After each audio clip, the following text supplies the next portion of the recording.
देव तुले आइयो। माँ शक्ति। आज स्वाध्याय चंद्रगमन क्रमांक है 823। दिन शुक्रवार, तारीख 29 दिसंबर 2023। और आज हमारे बीच में है आदरणीय श्री एन के साहब, जो retired additional commissioner income tax है।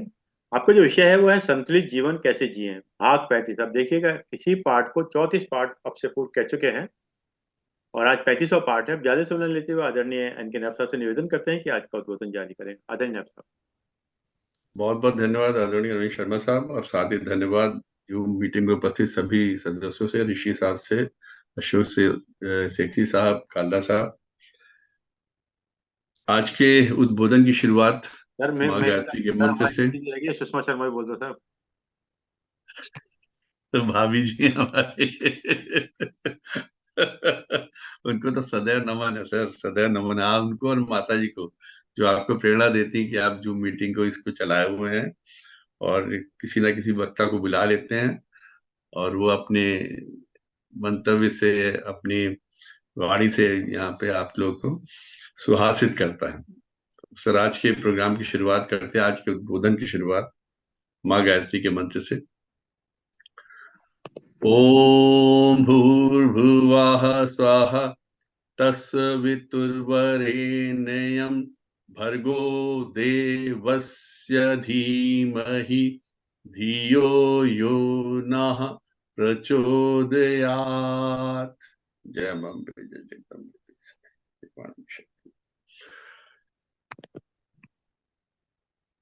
How to balanced, how to balance. वाक्य में बैलेंस करना बहुत मुश्किल है। कि कभी आप सोचे कि ईश्वर ने किस तरीके से सारे ब्रह्मांड को बैलेंस किया हुआ है, किस तरीके से एक एक प्लेनेट एक दूसरे के साथ बैलेंस है, कौन प्लेनेट किसका चक्कर लगा रहा है, कौन प्लेनेट किस ध्रुव पे है, कौन प्लेनेट किस तरह चल रहा है, कौन किसको रोशनी दे रहा है, कौन किसके दिन कर रहा है, कौन किसके रात कर रहा है, और कितने डिसिप्लिन से कर रहा है, कितने अनुशासन से कर रहा है। अगर आप ये देखें, और लगातार वो हो, आज से नहीं, हम लोग का जीवन तो सर बहुत छोटा सा है, क्षण भंगुर है, कहिए अभी इधर अभी उधर, और मुश्किल से ऑन एन एवरेज 60, 70, 75, कुछ लोग 80, 90 तक पहुंच जाते हैं सर। सिर्फ इतने वर्ष का जीवन, ये अनादि काल से, अनंत काल से ये बैलेंस बनाया हुआ ईश्वर ने। कितना बड़ा बैलेंस है, कितने बड़े बड़े प्लैनेट्स की बैलेंस बना रखे हैं उसने, और उन प्लैनेट्स में रहने वाले जीव जंतुओं के बैलेंस को आप देखिए साहब, किस तरीके से चीजों को अगले ने मैनेज किया हुआ ईश्वर ने, पर कुदरत ने। कि आप उसकी कभी सोचिए, मतलब हम तो कभी कभी बैठे बैठे सोचते हैं कि कैसे चीजें होती चली जा रही। प्रकृति का बैलेंस देखिए, नेचर का बैलेंस देखिए, जो चीज चाहिए आपको वो सब सारी चीजें कुदरत ने दे रखी है। आपको सांस लेने के लिए ऑक्सीजन चाहिए, ऑक्सीजन अवेलेबल है। आपको पीने के लिए पानी चाहिए, पानी अवेलेबल है। आपको ऊर्जा के लिए सूर्य की रोशनी चाहिए, सूर्य की रोशनी अवेलेबल है। आपको आराम करने के लिए अंधेरा चाहिए, माँ, साक्षात माँ के रूप में कहना चाहिए, पीठ कर लेते हैं सूर्य की तरफ और अंधेरा हो जाता है। सूर्य तो हमेशा ही आकाश में रहता, वो कभी डूबता थोड़ी है आकाश से। वो तो हमेशा ही अपनी धुरी पे घूम, अटल अपने उसमें धुरी पे है, और उसके चारों तरफ पृथ्वी चक्कर लगा रही है। किस तरीके से बैलेंस किया हुआ है, इतने बड़े ब्रह्मांड को बैलेंस किया। और हम लोग अपने जीवन को बैलेंस करने में कितने परेशान रहते हैं, कितने तंग रहते हैं, कितनी छोटी सोच है हमारी, कितना छोटा जीवन, कितने छोटे हम लोग। मतलब हम लोग के क्या आकार है इस ब्रह्मांड में, उसके बावजूद भी बैलेंस बनाने के लिए देखिए 35वां भाग चल रहा है, और अब तक पता नहीं कितने लोग की लाइफ बैलेंस हो पाई या नहीं हो पाई कार्ड से। कभी इन सब चीजों पे सोचिए कि क्यों इम्बैलेंस रहते हैं हम, क्या अभाव है हमारे जीवन में, जिनके पीछे भाग रहे हैं, दौड़ रहे हैं। किस चीज के पीछे भाग रहे हैं? जब आए थे तो शरीर पे कपड़े नहीं थे साहब, नहलाने के लिए कोई और था।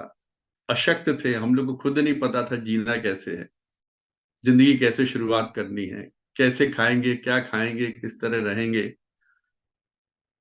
कौन हमारा मलमूत्र साफ करेगा, कौन हमको रजाई में देगा सर्दियों में, कौन हमको गर्मी में हमको ठंडी हवा देगा, कैसे, कुछ नहीं पता था। और ऐसे ही जिस वक्त जाते हैं और जब आए थे तो कोई हाथ में धन नहीं था, मुट्ठियां भिंची हुई थी, लेकिन उनमें कुछ था नहीं, सब खाली थी। और इसी तरीके जब जाना होता सर, शरीर भी वैसा ही है, और जाने से पहले भी शरीर अशक्त हो जाता है। जैसे आने के बाद शरीर अशक्त रहता है जब तक कि हम लोग तो बड़े ना हो जाए, कोई पाल पोस ना दे, वैसे ही जाने से पहले भी शरीर सर अशक्त हो जाता है, कमजोर हो जाते हैं, बूढ़े हो जाते हैं, मसल्स वीक हो जाती है। तो जब जाते हैं तो खाली हाथ जाना होता है, कुछ भी नहीं लेके जाते। और इस 70-80 साल का जीवन में या 60-70 साल के जीवन में, हाय हाय हाय हाय हाय हाय, ये जमीन, ये टुकड़ा, ये 35 गज, ये तूने 15 गज कैसे दबा लिया, ये 5 गज मेरा था, तुमने 15 गज एक्स्ट्रा ले लिया, तुमने ऐसा कैसे कर लिया, तुम ये एफडी लेके भाग गए, तुमने माँ की ज्वेलरी ले ली, तुमने पिताजी की वो वसीयत में चेंज करा दिया, कितने झंझट, कितनी परेशानियां। और जब जाते हैं तो सब कुछ यही, वो 30 गज की जमीन भी यही छूट जाती है, 70 गज की जमीन भी यही छूट जाती है, 1000 गज का प्लॉट भी यही छूट जाता है, सारी एफडियां भी छूट जाती है, बैंक के बैलेंस भी छूट जाते, ज्वेलरी भी छूट जाते, कोई गहना पहन के हम नहीं जाते, चाहे लाख ज्वेलरी से हम लोग लदे हों, किलो, सैकड़ों किलो की ज्वेलरी आप शरीर पे लाद लीजिए, जब जाना है तो सब कुछ छोड़ के जाना है, सारा वैभव यहीं रह जाएगा। और ये हम नहीं समझते कि जिस 30 गज की जमीन के लिए हम लोग लड़ रहे हैं कि पिताजी छोड़ गया, वो उनके पिताजी ने उनको दी थी, वो शायद 200 गज रही होगी, फिर भाइयों में बटी तो सब कुछ 100-100 गज रह गई, उसके बाद फिर आगे 3 भाइयों में बटी तो 30-30 गज रह गई। ना वो 200 गज वाले लेके साथ में गए, ना 100 गज वाले साथ लेके गए, और ना हम लोग 30 गज वाले साथ लेके जाएंगे। लेकिन अपने जीवन को कितना खराब कर लेते हैं, लड़ाई झगड़ों में, एक दूसरे के टेंशन में, भाई भाई का नहीं रहता, भाई बहन के नहीं रहते, इतना झगड़ा, इतना ऊहापोह, इतनी एक दूसरे के खिलाफ नफरत, इतनी दिल में कटुता, इतनी दिल में हेट, और एक दूसरे के साथ गाली गलौज। अंत में सोचे किस चीज के लिए लड़ रहे थे, क्या रहा हमारे पास, और क्या रह जाएगा, और क्या चीज हमने यहाँ आकर पैदा की। अगर इन सब चीजों को सोचें तो शायद कहीं कुछ दिमाग को शांति मिले। हमने किया क्या था जिसके लिए हम लोग लड़ रहे हैं, और क्या हम लोग साथ लेके जाएंगे। जब जरा सी ये बात समझ में आ जाए कि हम लोग क्या लेके आए थे, और जब हम जाएंगे तो हमारे हाथ में क्या होगा, हम फिर थ्रू आउट इतनी छोटी सी जिंदगी है हमारे पास, उसको क्यों ना हम हंसी खुशी बिताएं, क्यों ना हम अच्छे से बिताएं, क्यों ना हम प्रेम से बिताएं। एक बड़ा अच्छा आजकल चल रहा है, बड़ा वायरल सा वीडियो है कि जीवन है तो प्रेम कर लीजिए, वरना तो बाद में फ्रेम में जाना ही है। और फ्रेम में जाएंगे, शुरू में लोग कुछ दिन तक तो आपको ताजे फूलों की माला चढ़ेगी, 130 दिन 40 दिन तक, उसके बाद एक आर्टिफिशियल फूलों की माला ला के थोड़ी सी दीवार पे टांग दिया जाएगा, उससे जब पुताई वताई होगी साहब, उसके बाद वो फोटो भी हट जाएगी, वहां पे कोई दूसरी चीज आ जाएगी।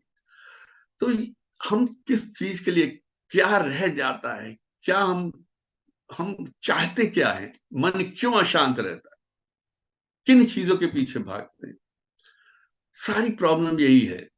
अशांत क्यों रहता मन, इसलिए रहता है कि जो हमारे पास है उसके लिए तो हम लोग नहीं सोचते, जो नहीं है उसको पाना चाहते, जो हमको नहीं मिला वो हमको मिल जाए।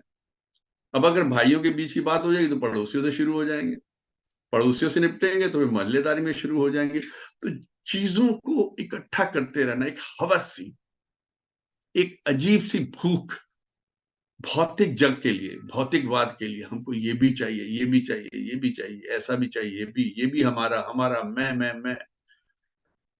अरे साहब, सोचिए कभी, आपके पास जो है उसको आपने कितना एंजॉय किया। मैं कहता हूँ करोड़ों की संपत्ति हो जाए, अरबों की संपत्ति हो जाए, अल्टीमेटली तो आपको वही 2 जून का खाना ही तो खाना है। आप सोने की प्लेट में खा लीजिए, चांदी के प्लेट में खा लीजिए, पेट में तो आपके खाना ही जाएगा ना, सोना चांदी तो नहीं चली जाएगी। कितना स्वास्थ्य आप अर्जित कर लेंगे, कितना स्वस्थ भोजन कर लेंगे, कितने नौकरशाह, शरीर तो यही रहेगा ना। कितना आराम आप दे रहे हो, जितना आराम आप आराम देंगे अपने शरीर को, उतने ही आप खराब करेंगे शरीर।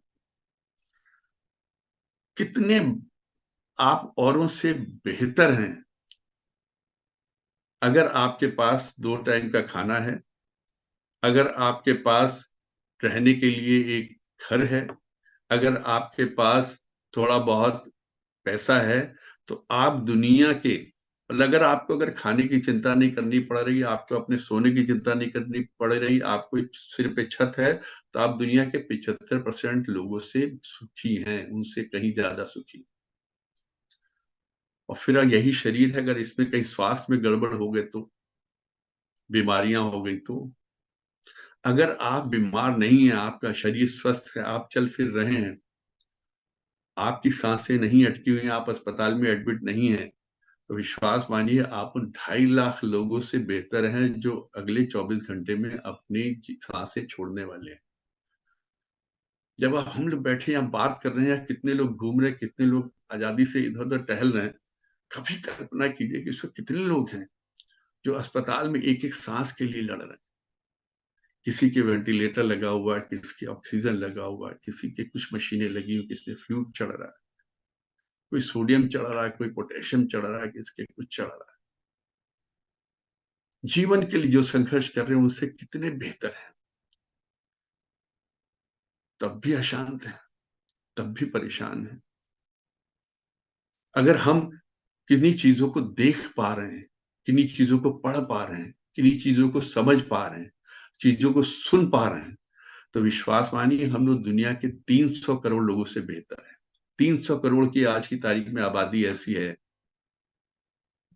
जो ना देख पाती है, या ना समझ पाती है, मेंटली रिटार्डेड है, या उन डेफ एंड डम है, मतलब कहीं ना कहीं उनमें दिव्यांगता है, कहीं ना कहीं अंग में कहीं कुछ प्रॉब्लम है। They are not normal, they are abnormal, उससे कहीं बेहतर आप। ईश्वर ने इतना कुछ आपको दिया है, उसके बावजूद आप शुक्राना करने के बजाय, या शुक्रिया करने के बजाय, या ग्रेटफुल होने के बजाय, थैंकफुल होने के बजाय शिकायतें रह गए उन्हें। शिकायतों की जड़ क्या है? कंपेयरिंग, दूसरों से कंपेयर करना, कि उसके पास है मेरे पास क्यों नहीं है, उसके पास इतना बड़ा घर है मेरे पास क्यों नहीं है, या ईश्वर तुमने मुझे दिया ही क्या। इसमें एक मुझे थोड़ी सी स्टोरी याद है मुल्ला नसीरुद्दीन साहब की। मुल्ला नसीरुद्दीन साहब बैठे हुए थे, तो उनके पास एक सेठ आए, साथ में अपने एक पोटली लेके आए, इसमें हीरे जवाहरात, उनकी पूरी जायदाद जो थी, पूरे एसेट से वो लेके आए, सोना गहना जितना भी था घर का सब उठा लाए। कहा देखिए साहब, मेरे पास सब कुछ है, ईश्वर का दिया हुआ इतना धन दौलत है, लेकिन मैं खुश नहीं हूं, मुझे खुशी नहीं मिल रही, मेरे अंदर की प्रसन्नता नहीं, दिल मेरा खुश नहीं। मुल्ला नसीरुद्दीन साहब ने देखा उनको, उनकी गोची को, उनकी गठरी को देखा, एकदम से उनकी गठरी छीनी और लेके भाग गए। अब ये मुल्ला नसीरुद्दीन साहब आगे आगे, और वो सेठ उनके पीछे पीछे, जो कह रहा था कि मुझे खुशी नहीं मिल रही, अब उनके पीछे पीछे दौड़ा रहा। मुल्ला नसीरुद्दीन साहब गायब हो गए, भाग गए उस गठरी को लेके। शाम को जहां सेठ बैठता था, वहां उसके सामने आके बैठ गए गठरी लिए हुए। उनको देखते ही सेठ ने उनसे गठरी छीन ली।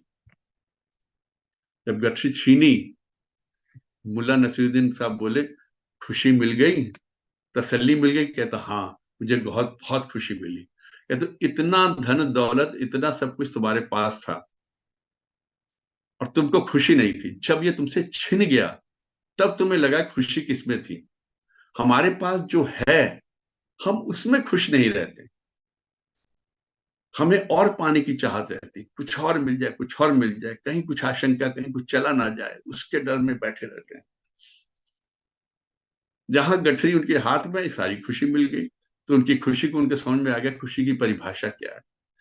यही हमारे साथ प्रॉब्लम है कि जब तक हमारे साथ चीजें रहती हैं, जब तक लोग हमारे साथ रहते हैं, जब तक हमारे रिश्ते नातेदार हमारे साथ रहते हैं, माँ बाप, भाई बहन, बेटा बेटी रहते हैं, हम शायद उनकी कद्र नहीं करते। जो चीजें हमारे पास है हम उनकी कद्र नहीं करते, हमारे पास घर है हम उसकी कद्र नहीं करते, उसमें भी बुराइयां ढूंढते रहेंगे, इसमें इधर ये टूट गया, ये कोना है, इसमें ऐसा नहीं है, इसका बाथरूम ठीक नहीं है, ये रहने लायक घर नहीं बना हुआ। भोजन मिलता है तो उसमें बुराइयां ढूंढते हैं, हमारे आसपास के वातावरण में बुराइयां ढूंढते हैं, और जब हम बुराइयां ढूंढते हैं तो फिर बुराइयां ही दिखती हैं। और जब वो छिन जाता है, तब समझ में आता है कि वो कितना अजीज था, कितना इंपॉर्टेंट था हमारे लिए, जो अब नहीं है हमारे पास। तब उसकी इंपॉर्टेंस पता चलती है, चाहे वो रिश्ते नाते हो, चाहे लोग हो, चाहे घर वाले हो। जैसी हमारी सोच होती है ना, उसी टाइप से बन जाते हैं। अब एक महल था, शीश महल जिसे कहा जाए, जिसमें एंटर करते ही आपको हजारों अपनी शक्लें दिखाई देती है। होता है, कई जगह दिखाया जाता है, कई मेले वेले में भी लगाया जाता है कि आप अंदर जाए तो सामने कई तरह के शीशे होते हैं। तो एक ऐसा ही शीश महल था जिसमें एंटर करते ही आपको उसमें अपनी हजारों शक्लें दिखाई देंगी। तो उसमें एक कुत्ता चला गया जो गुर्रा रहा था, गुस्से में था, परेशान हाल में था, डरा हुआ था। उसमें जाके उसने गुर्राता भौंकता वो अंदर गया, तो उसने देखा अचानक से कि हजारों कुत्ते उसके ऊपर भौंक रहे। वो उनके ऊपर भौंका, उसने देखा हजार कुत्ते उस पर फिर भौंकने लगे। उसने एक दो बार और भौंका, फिर डर के भाग आया और कहता मैं इस जगह दोबारा नहीं जाऊंगा, ये बहुत खतरनाक जगह है। तभी एक दूसरा डॉग जो बड़ा हैप्पी था, स्माइलिंग पोजीशन में था, अच्छी मेंटल कंडीशन में था, वो वहां गया। उसने देखा, उसने देख के हल्का सा मुस्कुराया, तो सारे कुत्ते उसको देख के मुस्कुरा रहे हैं। उसका अपना ही चेहरा था। उसने कू कू किया, पूंछ हिलाई, सारे कुत्ते पूंछ हिला रहे, सब कू कू कर रहे हैं। He was so happy, he stayed there for enough time. और ये जब बाहर निकला तो ये सोच के निकला कि मुझे यहाँ दोबारा आना। ये हमारी अपनी सोच है जो रिफ्लेक्ट होती है, हजारों सामने की शक्लें हैं। जब हम लोगों से बात,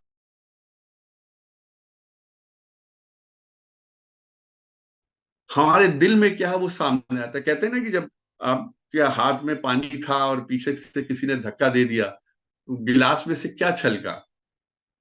उनका साहब धक्का दिया इसलिए पानी छलक गया। उनका नहीं, धक्का तो मिल रहा है, ये जीवन है, इसमें अच्छाई बुराई, झूठ फरेब सब चलेगा, हर तरह के लोग मिलेंगे, कोई परफेक्ट नहीं है, सब में कमियां हैं। हमारे में भी कमियां, आप में भी कमियां हैं। लेकिन छलका वही जो आपके गिलास में था। आपके गिलास में पानी था, पानी छलका। उसमें चाय होती तो चाय छलकती, उसमें शरबत होता तो शरबत छलकता। वही हमारे अंदर की बात भी है। हमें अगर किसी के व्यवहार से कोई धक्का लगता है, या किसी की बात से कोई धक्का लगता है, या किसी परिस्थिति से कोई धक्का लगता है, तो उस वक्त हमारे अंदर से जो निकलता है वो वही होता है जो हमारे अंदर होता है। अगर हमारे अंदर की बुराई है तो हमारे मुंह से गाली गलौज निकलेगी, कटुता है तो कटुता बाहर निकलेगी, नकारात्मकता है तो नकारात्मकता बाहर निकलेगी। और यही अगर अंदर हमारे अच्छाइयां हैं, हमें सब्र करना आता है, हम में पेशेंस है, हम वक्त के साथ इंतजार कर सकते हैं अच्छे वक्त का, या हम इन सब चीजों को बर्दाश्त कर सकते हैं, सहन शक्ति है, तो शायद हमारे अंदर से धक्का देने वाले के लिए भी आशीर्वाद ही निकले कि भगवान इसको सद्बुद्धि दे, ताकि ये किसी और को धक्का ना दे, किसी और के साथ ये धोखा ना करे, किसी और के साथ ये बदतमीजी ना करे। तो अंततः हमारे अंदर से वही निकलता है जो हमारे अंदर होता है। सब वही सामने दिखता, हमको सबके चेहरों पे वही दिखता है जो हमारे अंदर होता है। हमारे जैसे थॉट्स होते हैं वैसे ही सामने वाला बन जाता है। अब आप देखिए, अच्छा आदमी कभी भी बुरा नहीं सोचता, चाहे उसको कैसी भी परिस्थिति में डाल दीजिए। आपको गंदे से गंदी जगह पे, बुरे से बुरी जगह में भी अच्छे आदमी अच्छे ही मिलेंगे, उनकी सोच पॉजिटिव ही होगी। और किसी घटिया आदमी को, किसी नकारात्मक सोच वाले आदमी को, किसी हेट स्पीच वाले आदमी को आप अच्छे से अच्छी जगह बैठा दीजिए, आपको मंदिर में पुजारी बना के बैठा दीजिए, वहां भी जाके वो गंदगी फैलाएगा। उदाहरण बहुत आम है और सबके सामने है। अयोध्या में राम के महल में, दशरथ के महल में राम के खिला सुबह शाम खिलाने वाली कैकेयी, भगवान को गोद में लेके खिलाने वाली कैकेयी, भगवान को गोद में लेके खिलाने वाली मंथरा, उस अयोध्या में रहकर भी उनके मन में नकारात्मकता आई, कटुता आई, लालच आया, लोभ आया। वही विभीषण जो लंका में रहता था, लंका में रहने के बावजूद भी, उसमें राक्षस की कुल का होने के बावजूद भी, उसमें ऐसी कोई चीज नहीं थी जिससे कहा जाए कि वो राक्षस प्रवृत्ति का आदमी था। वो भगवान का भक्त था, वहां भी वो राम का नाम लेता था। इसीलिए हनुमान जी सबसे पहले उसी के घर गए कि यहां से हमको कुछ अच्छी पॉजिटिव वाइब्स आ रही हैं, यहाँ कोई भगवान का नाम ले रहा है। फिर राम का भक्त है यहाँ पे। तो आप कैसा सोचते हैं, आपके मन में क्या है, वही आपके सामने रिफ्लेक्ट होता है। वो एक चेहरे में नहीं, कई चेहरों में उभर के आपके सामने आता है।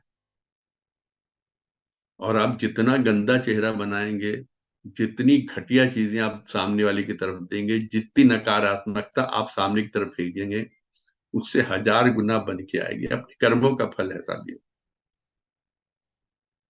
जैसे यही है कि जैसे आप कर्म करेंगे वैसे ही लौट के आएंगे, और आपको कर्मों का तो फल देना ही पड़ता है, चुकाना ही पड़ता है, कर्म फल आपको भुगतना ही पड़ता है।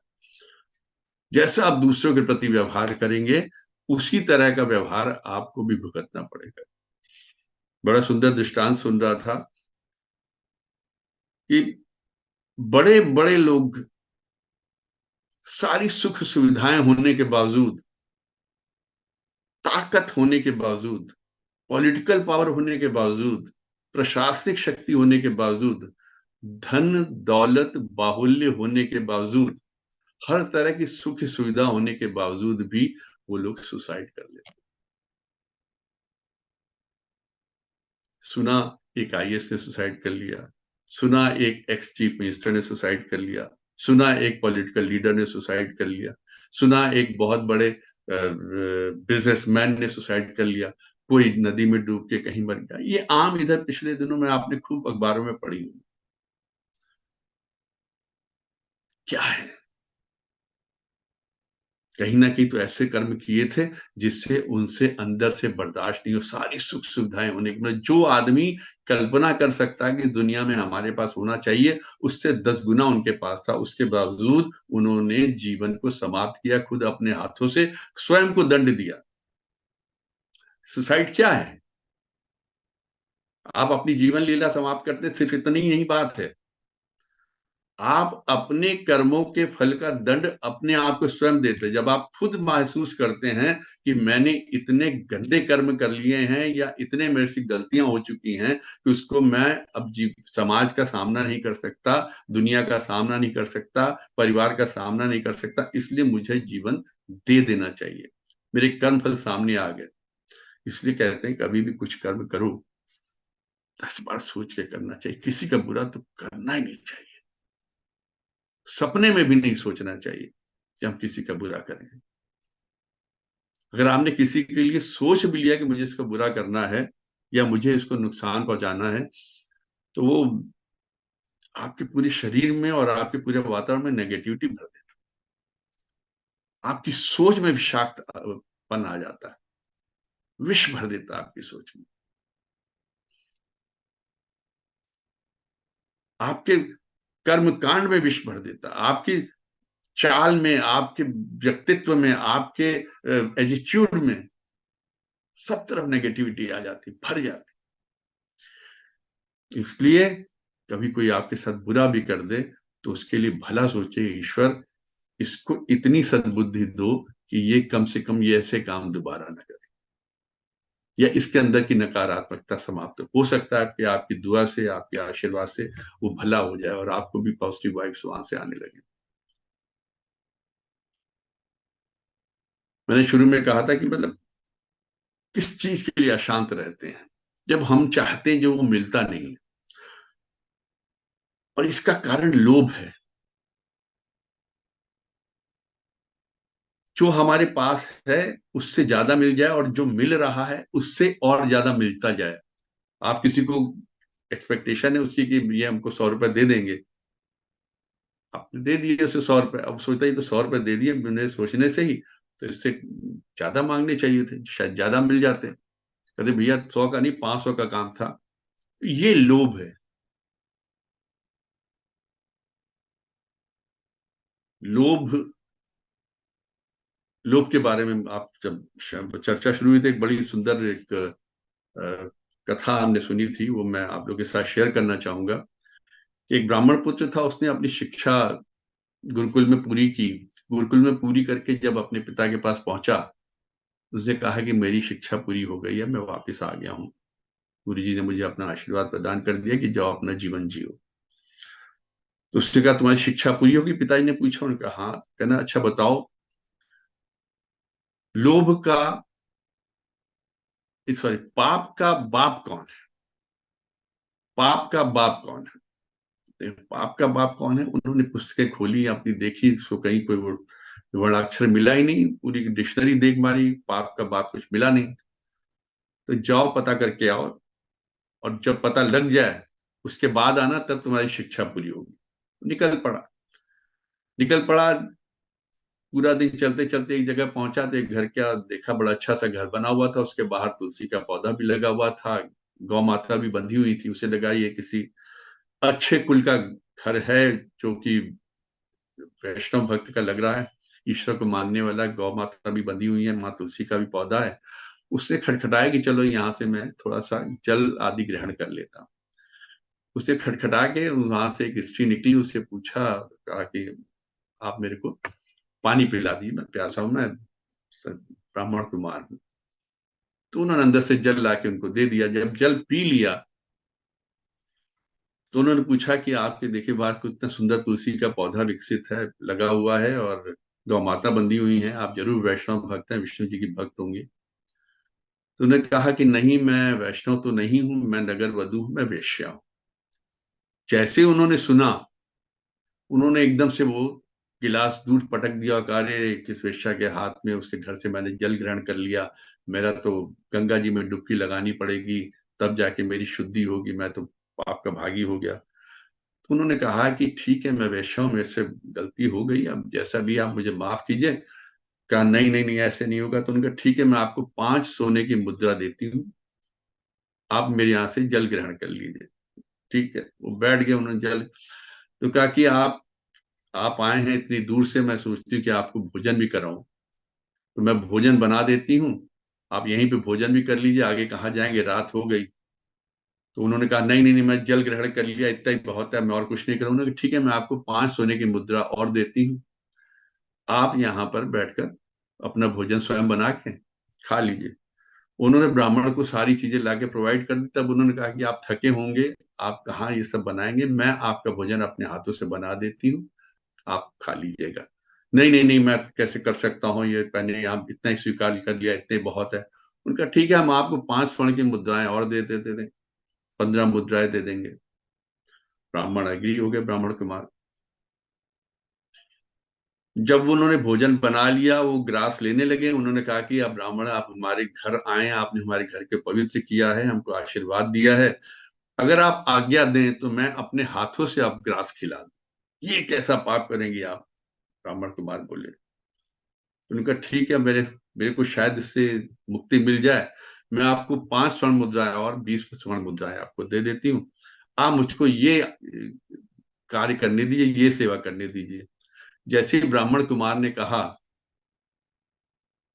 कि ठीक है, आप मुझे ग्रास खिला दीजिए, तो उस नगर वधु ने, उस अ, वैश्या ने उसे कहा, ब्राह्मण कुमार, यही तुम्हारे प्रश्न का उत्तर है, जो तुम्हारे पिताजी ने पूछा था कि पाप का बाप कौन है। पाप का बाप लोभ है। जो जो आपका लोभ बढ़ता गया, मैंने आपको लोभ के तरफ खींचा, तो आपके पाप बढ़ते गए। कहा आप मेरे हाथ से पानी पीने को भी अपने आप को भ्रष्ट समझ रहे थे, आपका जीवन भ्रष्ट हो गया था, आपको गंगा स्नान करना पड़ रहा था। कहा आप आते आते लोभ के चलते चलते मेरे से आप ग्रास मेरे हाथों से खाने को भी तैयार हो। तो जितने भी हमसे पाप होते हैं, उन सब के मूल में कहीं ना कहीं लोभ होता है। पाप ये किसी भी रूप में हो सकता है। किसी का धन छीनना हो, किसी की जायदाद छीननी हो, किसी के साथ धोखा करना हो, किसी के साथ, उसके कारण कुछ भी हो, लोभ के पीछे कोई मजबूरी है या क्या है, बट लोभ लोभ ही होता है। जब आप लोभ करते हैं किसी भी चीज के लिए, तो उसमें स्वार्थ आपके अंदर बहुत रहता है कि किस तरीके की चीजें मुझे मिल जाए, मेरी हो जाए, और वो पाप आपसे होते चले जाते हैं। और जब एक बार पाप कर लिया, उसका डर समाप्त हो गया, फिर आप उसी तरफ चलते चले जाते हैं, फिर आपको रोकने वाला कोई नहीं होता। पहले पाप का जो डर होता है, वो एक बार समाप्त हो जाए, तो फिर स्वतः चीजें एक ऑटोमेटिक आपके सिस्टम में आ जाती हैं, आपको लगता है यही एक तरीका है धन कमाने का। आपने देखा होगा कुछ लोग बड़े चतुर होते हैं, बहुत चालाक होते हैं, जिनको आप कहते हैं जैसे देखते हैं उनको, आप जैसे ही आपके कमरे में आपके पास आएंगे, आप बड़ा लगता है नेगेटिव ऊर्जा सी आ गई है, क्योंकि वो किसी ना किसी तरह से चाहेंगे कि आपसे धन की वसूली कर लें, किस तरीके से आपको चपत लगा के आगे बढ़ जाए। उससे आपका कितना भी बड़ा नुकसान होता हो, उससे उनको फर्क नहीं पड़ता, उनका लाभ होना चाहिए। ऐसे लोभी लोग, ऐसे धूर्त लोग, ऐसे स्वार्थी लोग, इनके मूल कहाँ तक इनको ले जाता है ये तो ईश्वर ही जानेगा। वो तो मैंने आपको शुरू में बताया कि अपने कर्म जो है वो किस तरीके से स्वयं आदमी को दंड देते हैं, उनके दंड से कोई भाग नहीं सकता। तो इस लोभ पे, इस स्वार्थ पे काबू पाना बहुत आवश्यक है, बहुत जरूरी है। इसको ब्रेक लगानी बहुत जरूरी है। शुरू में हमको लगता है कि ये हमारी आवश्यकता है। मैं ये भी बता दूं, थोड़ा प्रैक्टिकली लोग सोचते हैं कि बिना इसके काम नहीं चलेगा, ये हमारी व्यवहारिकता है। लेकिन जब आप ईश्वर पे विश्वास करते हैं ना, तो आप मान के चलिए कि वो आपकी सारी आवश्यकताएं पूरी करेगा। लोभ मत करिए, आपकी जितनी जरूरत है उससे ज्यादा वो आपको दे देगा। आप एकत्र करके क्या कर लेंगे, जाना सब छोड़ के, जैसे मैंने शुरू में बोला, आप एकत्र करते रहिए, इकट्ठे करते रहिए। आपके काम नहीं आने वाला, आपको उतना ही खाना है जितना आपका भोजन है, उससे ज्यादा आप खा नहीं सकते। उतना ही पहनना जितना आपका शरीर में रिक्वायर्ड है, और वही सोना एक ही पलंग पे है, चाहे जितना बड़ा करो। अब लोभ में कुछ भी कर लीजिए, आप इकट्ठा करते रहिए, पाप करते रहिए, करते रहिए, और दूसरों के लिए छोड़ के चले जाएंगे। पाप की जड़ जब आप छोड़ के जाते हो, पाप का मूल छोड़ के जाते हो, तो आने वाली नस्लें भी उसको भोग नहीं पाती हैं। पाप फल कभी भोगा नहीं जाता, उसका उपभोग नहीं कर पाती है। वो उनके साधन साधन नहीं बनता उनका, वो उनका नुकसान ही करता, झगड़े की जड़ बनता है। आप देखेंगे अक्सर प्रॉपर्टीज पे झगड़े शुरू हो जाते हैं।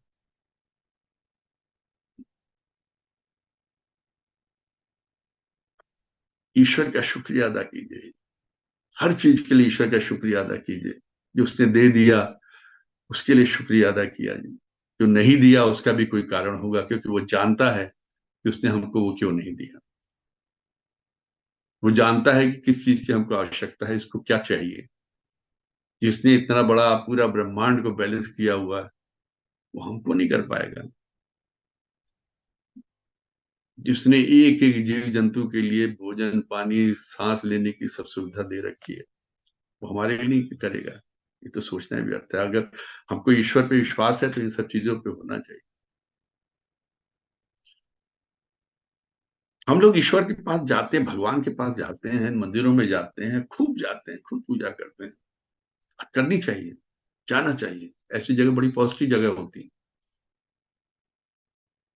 लेकिन किस कारण से जाते हैं, कभी मन में सोचा है? बड़े बड़े तीर्थ स्थानों पे जाएंगे, दूर दराज के दुर्गम स्थानों पे, इस पहाड़ी पे चढ़ के उस तीर्थ स्थान पे गए, उस पहाड़ी पे चढ़ के उस तीर्थ स्थान पे गए। हजारों किलोमीटर की यात्रा करके हम लोग तीर्थ स्थलों पे जाते हैं। क्या करने जाते हैं, क्या करके आते हैं? शुक्रिया अदा करने जाते हैं या कुछ मांगने जाते हैं? जनरली हम लोग को देखिए, जहां पे पता चल जाए साहब कि इस जगह पे जाके मन्नत पूरी होती है, वहां की लाइनें देखिए। जहां पे पता चल जाए कि इस जगह जाने से आप धागा बांध आइए, वहां के पौधों पे जहां पे धागा, या पेड़ पे या जालियों पे आप जाके देखिए कितने धागे बंधे होंगे। कोई कह देगा साहब इस मंदिर पे घंटी बांध के आइए, आपकी मन्नत पूरी हो जाएगी, वहां जाके देखिए हजारों लाखों घंटियां बजी बंधी होती है।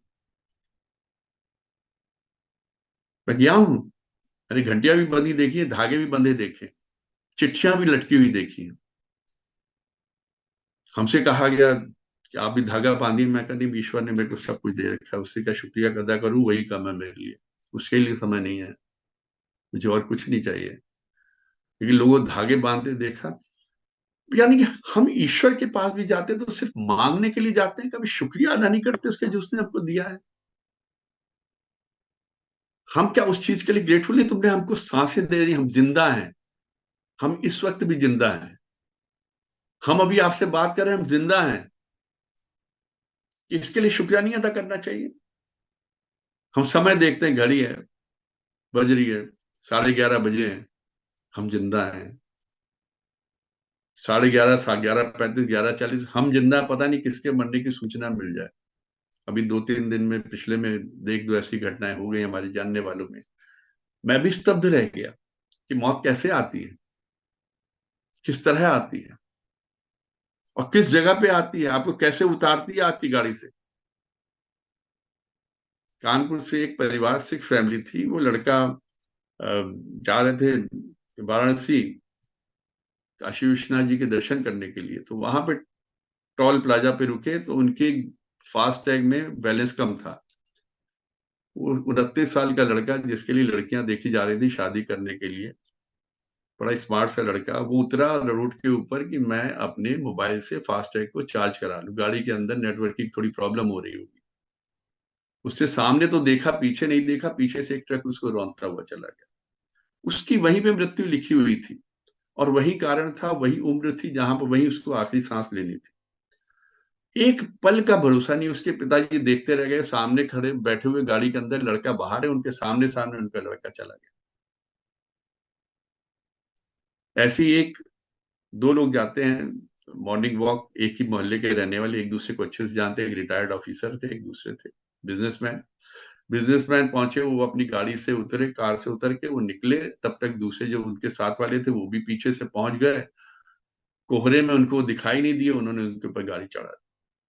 दोनों अगल बगल के घर वाले, एक ही मोहल्ले के घर के रहने वाले, एक दूसरे के मित्र, एक साथ मॉर्निंग वॉक करने जाते थे। ये नहीं पता था कि इसके हाथों ही मेरी मृत्यु लिखी हुई है।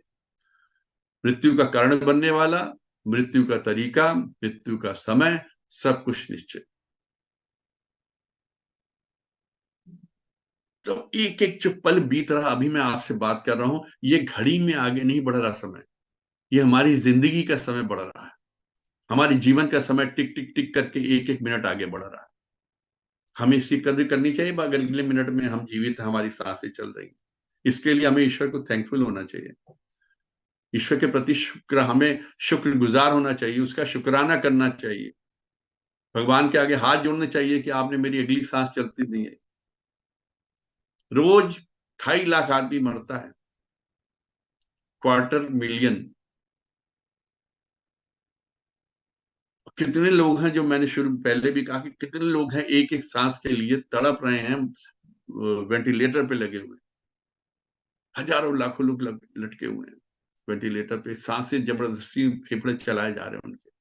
उससे कहाँ कितने बेहतर हैं। उस बेहतरी के लिए ही आपको शुक्र अदा करना चाहिए, ईश्वर के लिए थैंकफुल होना चाहिए, धन्यवाद देना चाहिए। लेकिन हम लोग ईश्वर के घर भी जाते हैं तो कुछ और मांगने के लिए, जो कुछ है उसके लिए धन्यवाद नहीं देते। उसको पता है कि हमें क्या चाहिए क्या नहीं चाहिए। आप उसने जो आपको दिया उसको धन्यवाद देंगे, वो भी प्रसन्न होगा कि चलो मैंने जो दिया उस पर खुश तो है, इसकी ये और जरूरत है, इसकी ये और जरूरत पूरी कर। एक सेठ जी थे, उन्होंने बड़े मंदिर बनवाए थे, बहुत सारे मंदिर में उन्होंने निर्माण कराया था, जाते भी थे मंदिरों में। एक बार अचानक उनको अपने व्यापार में बहुत बड़ा घाटा हुआ, तो उनका चलो मैंने मंदिर बनवाए, अपने मंदिर में जाता हूँ, सुबह सुबह जाके सबसे पहले मैं खड़ा हो जाऊंगा, ईश्वर से प्रार्थना करूंगा कि मेरे को घाटे के पैसे कहीं से दिलवाएं।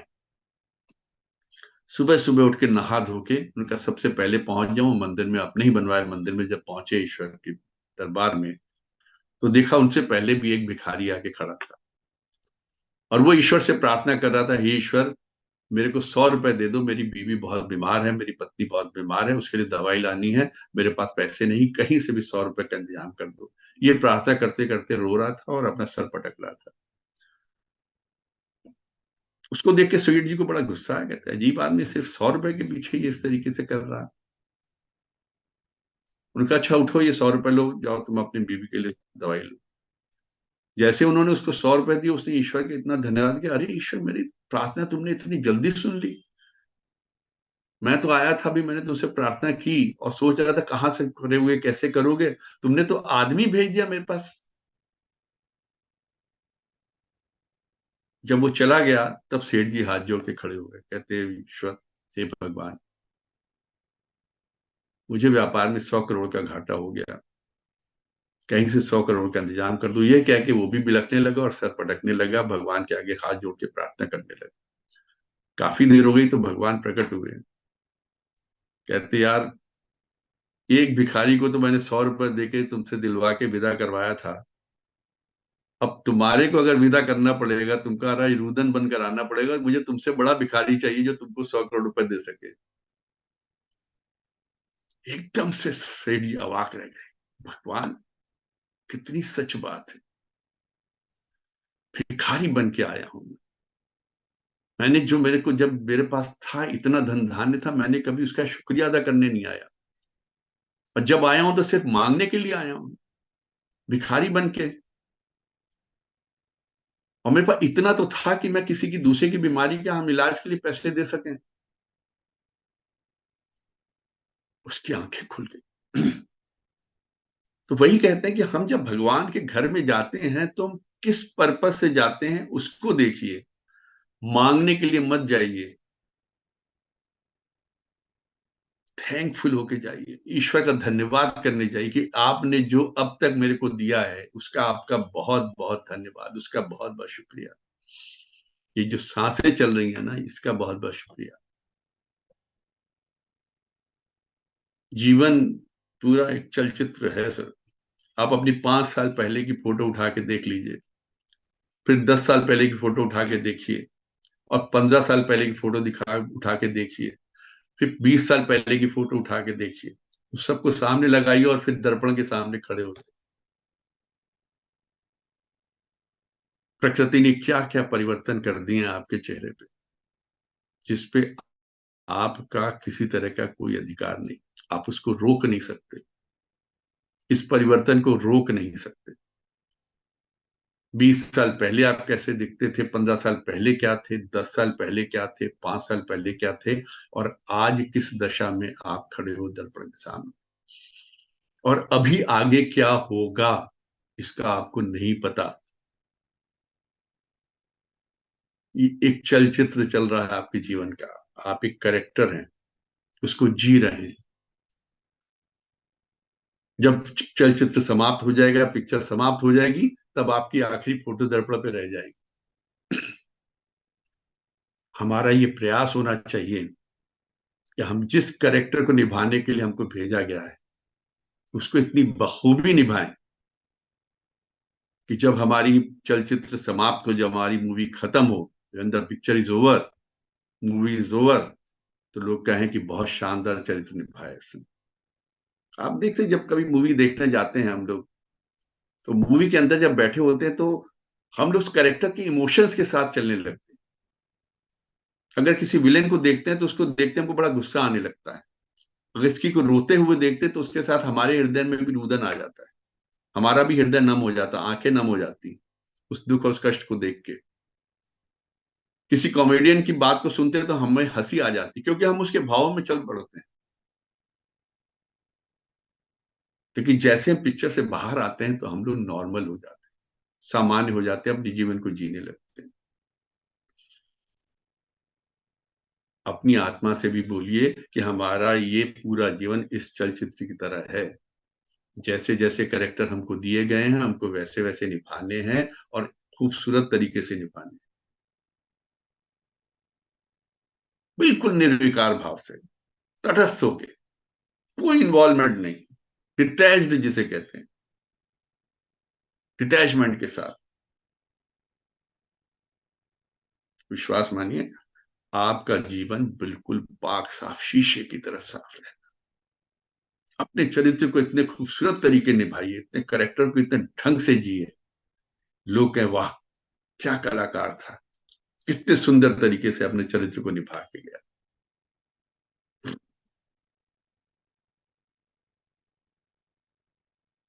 जिंदगी को जीना सीखिए, जो कुछ आपके पास है उसमें आनंद लीजिए, जो नहीं है, अगर वो आवश्यक है तो उसके लिए प्रयास कीजिए। अगर वो सिर्फ जोड़ने के लिए है तो मान के चलिए वो आपका नहीं है। और ये भी विश्वास रखिए, जो आपका है वो आपसे कोई छीन नहीं सकता, और जो आपका नहीं है वो आप किससे ले नहीं सकते, वो आपको मिल नहीं सकता। लाख कोशिश कर लीजिए, और ये भी याद रखिए कि क्या साथ लेकर आए थे।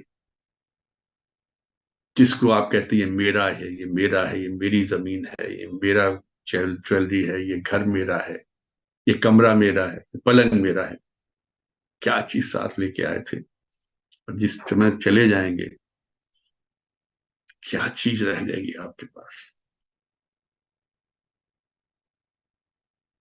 क्या साथ लेके जाएंगे। ये शरीर भी तो नहीं जाएगा हमारे साथ जिसमें हम लोग इतने समय से रह रहे थे। ये भी एक किराए का घर था जिसमें रह रहे थे। इसलिए इन लड़ाई झगड़ों को समाप्त करिए। हृदय में जो चढ़े हुए हैं ना लोगों के प्रति कटुता भरी हुई है, उसको समाप्त करिए। दिलों को साफ करिए। कोशिश करिए कि एक दूसरे के प्रति प्रेम रहे, एक दूसरे के प्रति आदर रहे। कचरा मत भरिए अपने अंदर, कूड़ा मत भरिए, ये किसी काम का नहीं है। आग लगा दीजिए इस कचरे को, फूंक दीजिए। अपने अंदर से पॉजिटिविटी को निकालिए। लोग सोचे मिले आपसे, मिलके कहें कि हम किसी ऐसे आदमी से मिलके आए जिसके साथ बैठकर हमको बड़ी शांति मिली। एक आदमी, ऐसे आदमी के साथ मिल गया जिसने हमको जीवन की राह दिखाई, जिसने मेरे को राहत दी। उसके साथ बैठने से हमको ऐसी पॉजिटिव वाइब्रेशंस मिली कि राहत मिली मेरे को, मेरे उद्विग्न हृदय को राहत मिली। क्योंकि जब आप में अंदर खुद ही कूड़ा भरा रहेगा तो आप दूसरों को कहां से खुशबू दे पाएंगे। अंदर से सफाई शुरू कर दीजिए। It is never too late. अपने हृदय को साफ करने के लिए, अपने मन को साफ करने के लिए, अपनी सोच को साफ करने के लिए it is never too late. अभी से प्रयास शुरू कर दी, आज, अभी, इसी वक्त, इससे पहले कि समय आपके हाथ से निकल जाए, आपकी चलती हुई घड़ी बंद हो जाए, समय समाप्त हो जाए। क्योंकि हर चलते हुए पल में ये आपके जीवन के पल काउंट हो रहे हैं, आपके जीवन का समय चल रहा है।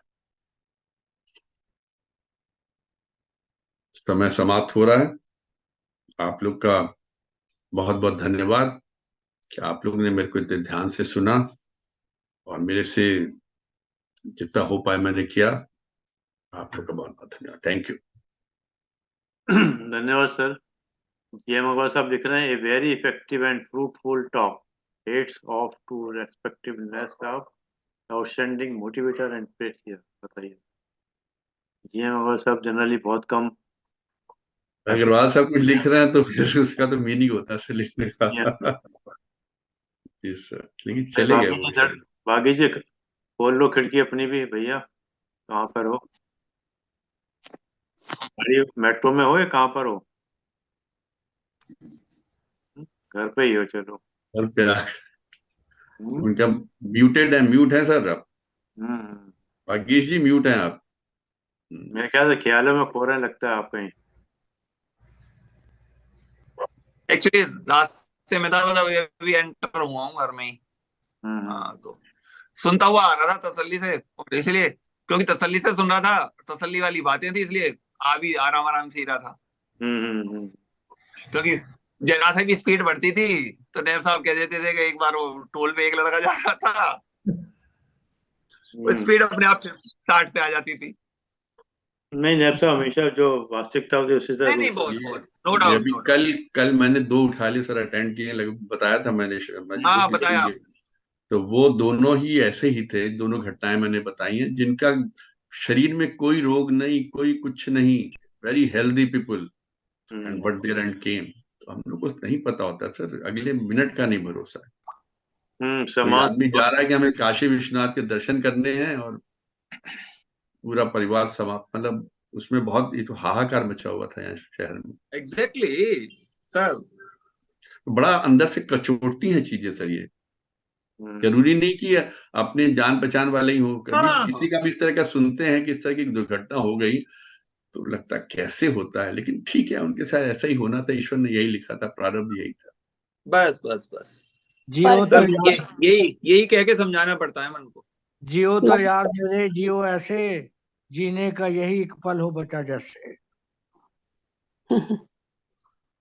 कभी कभी जो है हमारे साथ कोई ऐसी घटना हो जाती है जिसका कि हमें जिंदगी भर शुक्राना ही निकलता है प्रभु का।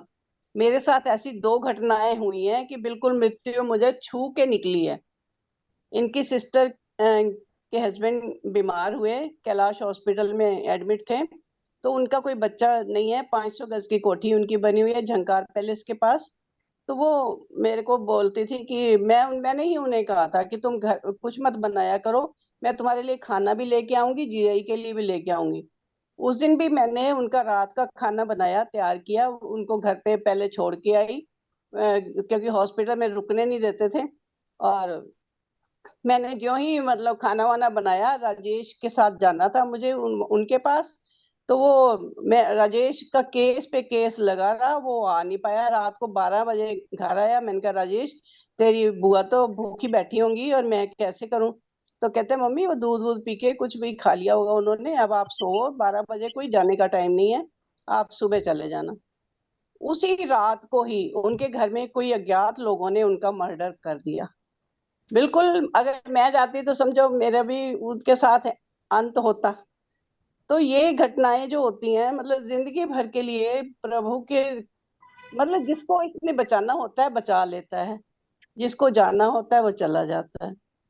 ऐसे ही हम बच्चे बच्चे खेल रहे थे, किसी के घर गए हुए थे, तो उनके यहाँ मेरे मम्मी पापा भी साथ में गए थे। तो उन्होंने, उसके बच्चे की मदर ने कहा ऊपर से जग उठा दो मुझे, और मेरे को ना उसमें पानी भरना है। सबका खाना वाना नीचे जमीन पे लगा रखा था, चादरें बिछा के, ऐसे बीच में सारा खाने का सामान रखा था।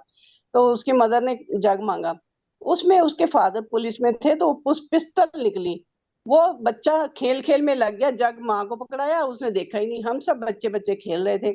उधर से मेरे फादर ने देखा, इधर से निकले और कहते हैं कि अरे ये क्या, हाथ में गन लेके खेल रहे हैं। और एकदम से उन्होंने उसका, वो सबको एक निशाना बना रहे थे। वो लोडेड गन थी, मतलब 5 उसमें से चल चुके थे, छठा चलने वाला था। तो जब छठा चलने वाला था तो उसका निशाना मेरी तरफ था, बच्चे का। और एकदम से आ, मेरे फादर ने उसका हाथ ना ऐसे ऊंचा कर दिया। वो कहते हैं मेरे से देखा नहीं गया कि मेरी बेटी की तरफ से ये निशाना कर रहा है। तब मैं 10th में पढ़ती थी। तब भी मतलब जो ही हाथ उन्होंने ऊपर किया, सामने एकदम से धमाका हुआ। कंच के पहले फ्रेम होते थे बड़ी बड़ी फोटोज पे, और वो जाके उसमें लग गई। और इतना धमाका जोर से हुआ, सारे कमरे में कंच कंच फैल गए, और मेरे कान के पास से निकल के जो है वो चली गई। मतलब ये दूसरा मेरा था। आज तक मुझे वो घटनाएं जब भी याद आती हैं, मैं कहती, मेरी एक एक सांस मुझे लगता है प्रभु तेरी ही दी हुई है, तेरा बहुत बहुत शुक्र है कि तूने बचा लिया, आज ये सब कुछ देखने को मिल रहा है।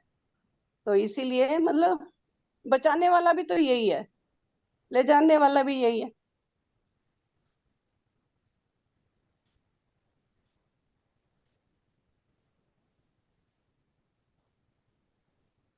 चलिए सर, बहुत बहुत धन्यवाद। आपको हम लोग के साथ देखिए इसी जूम पे प्लेटफॉर्म पे गाने गाने थे, आप कैसे जा सकती थी? ये भी है, ये सब कुछ देखना था, सब कुछ देखना था, इतनी इन लोग उधर से मिलना था, सब लोगों से कामयाबियां मिलना था, देखनी थी, सब कुछ देखना था। जिनके साथ, जिनको पहले कभी जानते नहीं थे। अब देखिए जितने लोग भी इस वक्त प्लेटफॉर्म पे हैं, इनमें से अरविंद शर्मा साहब को छोड़ के मैं किसी को नहीं जानता था। ऋषि साहब से अभी एक मैरिज में मुलाकात हुई, बाकी लोगों से अभी मुलाकात होनी बाकी, लेकिन ऐसा लगता है जैसे हम लोग एक ही परिवार के हैं। हाँ, अब रोज सब मिलते हैं, अपने रोज लगते शाम को हैं, देखते हैं एक अपने दूसरे को। अपने से भी ज्यादा अपने अपनापन लगते इतना हैं। हो गया है कि एहसास ही नहीं होता कि हम लोग कहीं हम लोग मिले नहीं है। मिले मतलब नहीं आप है। देखिए इसमें अलग जितने लोग की फोटो आ रही है, हमने खाली अरविंद शर्मा जी से मिले हुए हैं और ऋषि साहब से मिले, लेकिन लगता है ऐसे ही है कि जैसे सबको रोज जानते हैं। कहीं मिलेंगे एकदम से, अरे भागीश इधर आओ, इस तरह से बात होगी, अरे अब श्री साहब आइए आइए बैठिए। जिनको पहली बार मिलेंगे इस तरीके से हम लोग मिलेंगे। तो ये अब बिदौरिया इसी साहब ये अब अरविंद बिदौरिया शर्मा साहब साहब का बहुत बड़ा कंट्रीब्यूशन है, बहुत बड़ा ये एहसान है हम लोग के। अब देखो बिदौरिया साहब के लंच लेना है, वो पोस्टपोन ही हो जा रहा सालों से। हाँ? कोई मिल ही नहीं पा रहे वहाँ। मिलेगा मिलेगा, अब तो बहुत बड़ा चार्ज आ गया आजकल। अच्छा, शर्मा जी से तो हम पहले मिले हुए हैं, ये बहुत पहले से ही इनके पास आया करते थे। पूजा की शादी में तो गए थे ना, जंगार प्लेस में तो आपने की थी बेटे की शादी आपने, जिसकी आप जिक्र कर रही हाँ हैं। जी, जिसकी कहाँ जिक्र पर? कर रही हैं उनकी शादी पूजा की तो वहीं हुई थी, बिटिया की आपकी। हाँ जी, उनकी हाँ भी जी, शादी, हाँ। कितने साल हाँ जी, पहले। हम आए तो शादी में, आपको जब ध्यान होगा। हाँ जी, हम्म। हाँ जी, याद आ गया है। आप याद- भी, आपको भी याद है, आप पूजा की शादी की सालगिरह पे भी हमेशा उसको विश करते हैं। हम्म। आपको याद है। तो उसमें आए थे हम लोग, ध्यान है। वैसे ये गुण भी सब में नहीं होता, एक एक मौके को पूरी तरह से संजो के रखना और फिर उसको याद करना। 10 अक्टूबर 99 की थी मेरे ख्याल से। दस हाँ जी, अक्टूबर की थी ना शादी, 99 की। हाँ जी, हाँ जी, पूजा की 10 है ना। अक्टूबर को नवरात्रा था, पहला पहला हाँ, नवरात्रा था। 99 के थे, देखे ना, हाँ। हाँ जी, देखिए शर्मा जी के पास पूरा कंप्यूटर है इनका, सबका याद रखते हैं। नहीं, अब आपका आपका 12 मई भी, 12 दिसंबर भी, ऋषि साहब वही का। तो मैं कह रहा हूँ, मेरे को आज याद नहीं रहता, कई बार आज सुबह उठते हैं लेकिन इनका फोन आ जाएगा या मैसेज आया, फिर याद आता, हाँ यार आज ही के दिन तो हम आजादी छीनी थी, या आज ही के दिन तो हम पैदा हुए थे। ये नहीं भूलते फोन करने से, बर्थडे पे भी और मैरिज एनिवर्सरी, बल्कि इनको बच्चों का भी याद है, हमारे बच्चों का भी इसमें आए थे ये। नहीं तो इनके पास तो हमारी जन्मपत्री है पूरी। पूरी नहीं, सभी कहाँ कुंडली है कहाँ सर। कहाँ दिमाग में है, कहाँ पर है? अभी तो दिमाग में ही है सर, सामने सामने बोले जा रहे हैं आप। अब हमारे वागीश जी का नहीं, 29 जून का, 11 दिसंबर। क्यों साहब? क्या बात है। 11 की शादी में 12 आप नहीं पाए थे। दिसंबर बारह को का, अब आपने बता दिया 12 दिसंबर का था। हमारे और अगले ऋषि, दिन वो हमने कोई राम रोटी होती, मतलब 12 दिसंबर वाली, तो उसमें लगा कि हम सुबह पहुंच नहीं पाएंगे, हम्म, इस वजह से आई टू ऋषि कालरा का भी 12 बताऊंगा, दिसंबर मैं मिलूंगा, हम्म। और हमारा सबसे मिलूंगा सर। ऋषि साहब, आप ही के साथ में है, शेखर साहब भी आपके बराबर में ही अगस्त के ही हैं, ये भी 18 अगस्त के हैं ये। शेखर साहब, क्यों? सही है सर, सही, 18 18 18 अगस्त से अगस्त के अभी है सर, ना? हाँ जी। हाँ। हाँ, 18 अगस्त है सर। देखिए इनका कंप्यूटर मेरी पत्नी की तरफ चला गया। पूरा माई वाइफ का कंप्यूटर। बर्थडे भी 18 अगस्त का है। अच्छा। अच्छा, तभी हमें लगता था शेखरी साहब इतने शरारती क्यों हैं। किसका किसका 18 अगस्त का, जब सब किसका कह रहा? किसका है? वाइफ का हमारी, उसका भी 18 अगस्त है ना। मेरा 24 अगस्त है। हाँ, हम्म, बताइए। आपका? मतलब आपका तो जोडियक साइन चेंज हो गया, लेकिन शेखरी साहब का सेम है, तो अब समझ में आया शेखरी साहब इतने शरारती, हंसी क्यों हंसते मुस्कुराते रहते हैं। हमारा भी जोडिएक सेम है। ये पांच कह पांच के तो अगस्त अपनी का। वाइफ को शरारती बता रहे हो आप। हमारा अगस्त 5 अगस्त। चलिए आपने भाग्य जी, पकड़ लिया। भाग्य जी, दो शब्द धन्यवाद के दीजिए। ऋषि साहब हाँ जी। प्लीज आप दें। नहीं, मैं क्या दूं? मैं तो अरे दे मैं दीजिए, तो दे दीजिए। जो ये बोल रहे हो उसी को लागू कर लूंगा अपने मुंह में बस तो। बस बस, बस मैं भी, मेरे पास भी ना मैं एक्चुअली। मैं तो आज के प्रवचन से पहले ही शुक्र बोल रहा था, प्रभु का इतना शुक्र है, इतना कई बार तो बोलता हूँ प्रभु इतना कृपालु क्यों है हम पे। मैं तो यही एग्जैक्टली।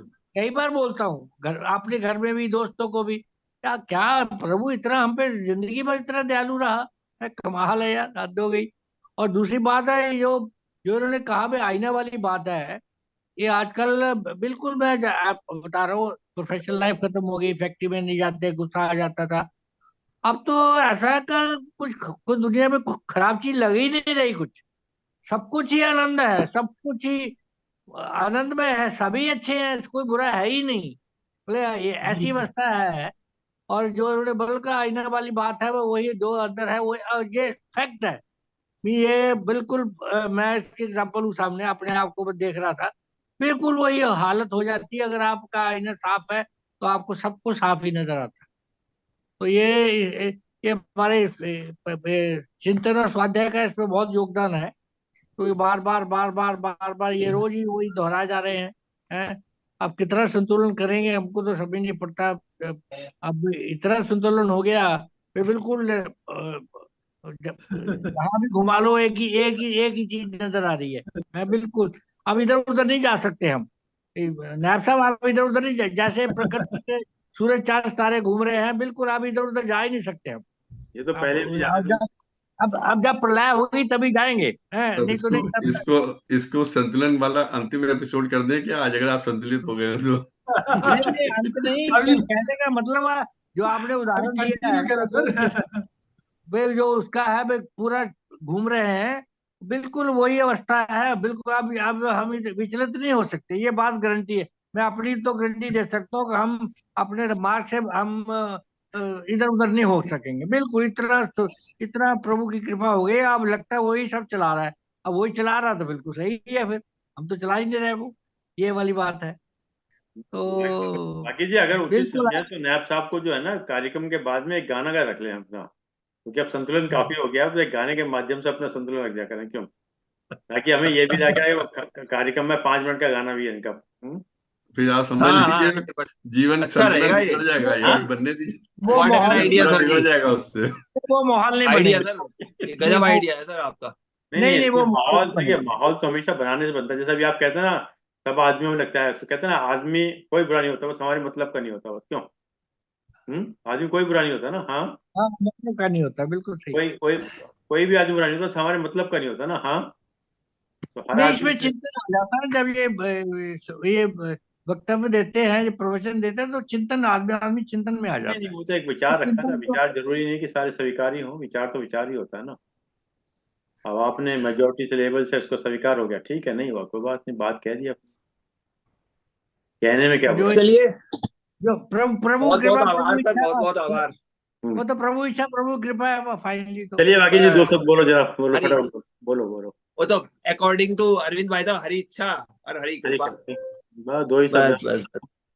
नहीं तो आज तो चलिए नायब साहब कह रहे थे भैया, एक सुखदेव बोलने वाले और राजा पीछे सुनने वाले, हम तो कहते बस हैं। बस।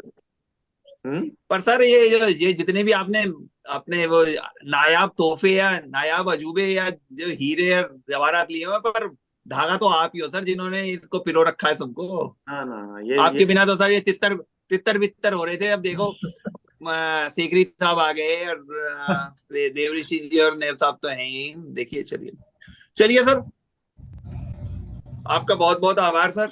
और जिस तरह से नैसर्गिक भाव से आपने बोलते हैं, मैं तो हर बार, और वो आज फिर आपकी एक जो वो रहती है ना, ये आपने लोभ के ऊपर जो वो किया, वो गजब था। वो पाप का बाप जो है ना, सब गजब बात थी वो। तो क्या कहें सर, आप तो आप हैं। बाकी तो कभी मिले ही फुर्सत तो भी देखा जाएगा, किसी दिन बैठेंगे आपके साथ। जो ग्लास में है वो वही उछलेगा, जो ग्लास में है वही उछलेगा। हाँ हाँ, वही वही ना, वही है जो है। नहीं, ये तो मैं ना नैब साहब का रिकरिंग वो है कि आप अच्छे अमाल करोगे तो जो आप बोओगे वही काटोगे, जो आप करोगे वही, जो आपके पास है आप वही किसी को दोगे। क्योंकि एक बार पहले भी कहा था कि सपोज आपके बराबर में से किसी ने आए दाएं करके गाड़ी निकाली और आपने उसे 2-4 गाली दे दी ना, उसने सुनी, लेकिन आपने अपना जरा अपने आप को जरूर खराब कर लिया। ये एक मेरा शेर है, बुरा सोचोगे औरों का तो क्या तेरा भला होगा, बबूल के शजर पर तो आमों की फसल नहीं होती। वाह वाह वाह वाह वाह वाह, बहुत बढ़िया। सही सही सही सही। पर ये आप ये हमारी संगीत संध्या में कहाँ गायब हो जाते हो, इन शेरों को क्यों नहीं सुनाते? अगर छुओगे आतिश को जलेगा हाथ तो लाजिम, हिले और ना करे चमचम ऐसी कोई पायल नहीं होती। वाह वाह। बाकी जी ये जो आपने कार वाली बात बताई ना, ये मेरा पर्सनल एक्सपीरियंस था। मैंने खुद ही मतलब चाहता, मुझे मैं अजीब आदमी किधर से निकल गया, नालायक है, बेवकूफ, बाकी गालियां तो नहीं देता मैं, लेकिन साले कमीने बेवकूफ हो। अचानक मैंने कहा यार, सडनली वन फाइन इवनिंग मैंने जब ऑफिस लौटा, मैंने कहा उसने सुनी नहीं, मैंने देख के मेरी कार का पूरे शीशे तक बंदा, इसी के अंदर पूरी नेगेटिविटी भरी है, फायदा क्या हुआ गाली देने का या उसको बुरा भला कहने का? तो ये मेरी टोटल मेरा पर्सनल एक्सपीरियंस था, तो उसको मैंने शेयर किया। तो जी जी, चलिए सर, बहुत बहुत आभार। और हमारी हर बार की तरह मैं आखिर में यही कहता हूँ कि उम्मीद करते हैं कि धीरे धीरे धीरे धीरे, पहले आपकी वो थी सिल्वर जुबली, फिर गोल्डन जुबली, फिर प्लेटिनम जुबली, और आपकी जुबलियां ही जुबलियां चलती रहे, और हम इसी तरह आपका प्रवचन सुन के आनंदित होते रहे। आपका बहुत बहुत आभार। Thank you sir. बाकी जी इनका एक थॉट हमें आज तक ध्यान है, ये तो भूल गए थे। All needs help, all needs help. सबको चाहिए मदद हर सर। एक को एक दूसरे की आवश्यकता होती है, ऑलवेज। और ये परमात्मा की बहुत बड़ी कृपा है, जो हमारे देवी साहब से कहते हैं ना, उनकी माता जी सुनाया करती थी ना, पहले तो मांगने वाला मर गया, फिर जिसके पास है होता है उसने मंगन दे दिया। मंगन गया सो मुड़ गया, मंगन गया सो मर गया, मुड़ मंगन ना जा, वो तो पहला वो मोया जो होए थे मुकर जा। तो ये भी बहुत बड़ी बात है, मतलब। चलिए, धन्यवाद हाँ, आदरणीय पीपी शर्मा जी, धन्यवाद आदरणीय अंकित नायब साहब, आपने समय निकाल के समय दिया। जूम के सभी लोगों का विशेष रूप से धन्यवाद कि आपने समय निकाल समय दिया। और जैसे कि एक विचार के साथ और 3 बार ओम के साथ अपनी बात को समाप्त करते हैं। आज का विचार बहुत छोटा सा एक लाइन का है और सुनने वाला है, गहराई से सुनिएगा, ध्यान लगा के सुनिएगा, कान खोल के सुनिएगा। दास्तान सुनाऊं, दास्तान सुनाऊं और मजाक बन जाऊं, दास्तान सुनाऊं और मजाक बन जाऊं, बेहतर है मुस्कुराऊं और खामोश रह जाऊं। दास्तान सुनाऊं और मजाक बन जाऊं, बेहतर है मुस्कुराऊं और खामोश रह जाऊं। बहुत सुंदर। चलिए साहब, 3 बार हमको चलते हैं।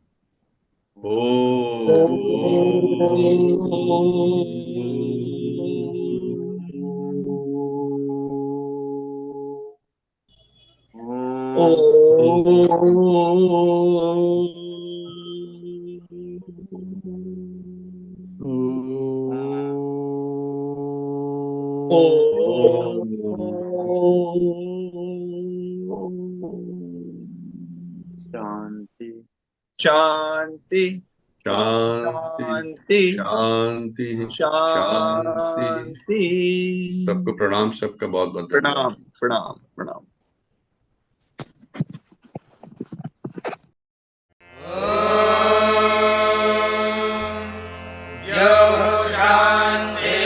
शान्तिरन्तरिक्षं शान्तिः पृथिवी शान्तिरापः शान्तिरोषधयः शान्तिः वनस्पतयः शान्तिर्विश्वे देवाः शान्तिर्ब्रह्म शान्तिः सर्वं शान्तिः शान्तिरेव शान्तिः सा